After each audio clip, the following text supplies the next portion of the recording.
how many factories are open, how many people are going back to work. We had to get into the nitty-gritty of putting an orderly society together in Iraq. It is not too late to do it. And I'd just like to ask the one question I didn't get to ask before. When you said if General Petraeus comes back in September and reports that things aren't going well, what are we going to do? But suppose General Petraeus comes back in September and reports that things are going pretty well. Are we going to report that with the same amount of attention that we would report the negative news? Jennifer, go ahead. Kaisa Krusko is here with us tonight. Hi, Kaisa. Hi. You live in Manchester, New Hampshire. You are an attorney. I am. Okay, what's your question tonight? My question is whether you believe that a conservative platform can also include a conservationist agenda, and if so, how? Governor Gilmore. The question was whether or not a conservative agenda can also have a conservation agenda. And I think that it can.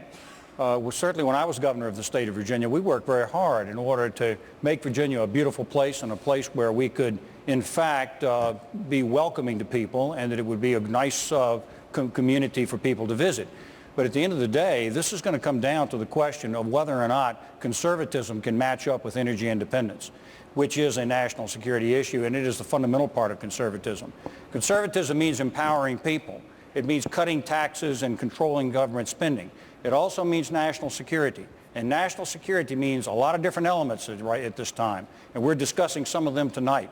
And I can assure the people who are families here tonight, they're young people, young men and women who are on the battle lines, and people who are committing their lives. They are in fact serving the national interests of this country in a time of major crisis. The other two issues, however, would also go to the issue of the immigration issue, which I want to come back to at some point, but also energy independence. And energy independence also can serve the interests of conservation, particularly if we use nuclear power and other clean forms of energy so that we can, in fact, make this a clean society that is also safe and secure for the nation. Thank you very much, Governor. Congressman Tancredo, do you believe true conservatives should be doing more to protect the environment? Yeah, I think that that's absolutely imperative, and I think so because, frankly, you've got a conservative model to pick from. I mean, you know, Teddy Roosevelt, after all, put this stamp on that whole issue of conserving the environment, creating the national park system. There is nothing anti-conservative about doing anything like that. And you know what else you can do in order to foster that? You do it through conservative principles.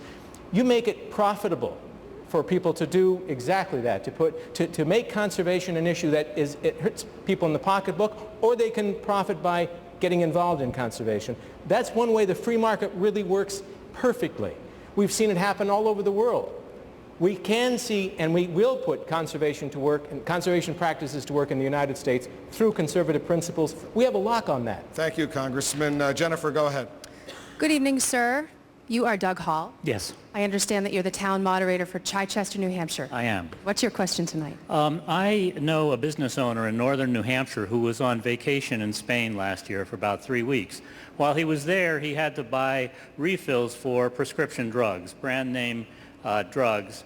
And he discovered in buying those drugs that he could buy his refills there for $600 less than he could buy them here in New Hampshire. So since then, he said he was going to take a trip over to Spain and get his vacation paid for to buy his drugs. My question to you is, why is this? And if you were elected president, is there anything you would do to address it? Mayor Giuliani. What I would do is change the whole model that we have for health insurance in this country. The problem with our health insurance is it's government and employer dominated.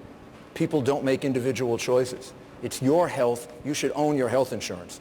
We should be giving you a major tax deduction, $15,000 for a family, so you can buy your own health insurance. If you buy health insurance for $8,000 or $9,000, you'll save $5,000 or $6,000 in tax-free money. Then we should have a health savings account in which you can put some money aside to pay for your ordinary medical expenses. Health insurance should become like homeowners insurance or like car insurance. You don't cover everything in your homeowner's policy. If you have a slight accident in your house, if you need to refill your oil with your car, you don't cover that with insurance. But that is covered in many of the insurance policies because they're government-dominated and they're employer-dominated. What the Democrats suggested on this stage 2 nights ago was socialized medicine. There was a man in California who said to me, when we make health insurance free, just wait and see how expensive it'll become.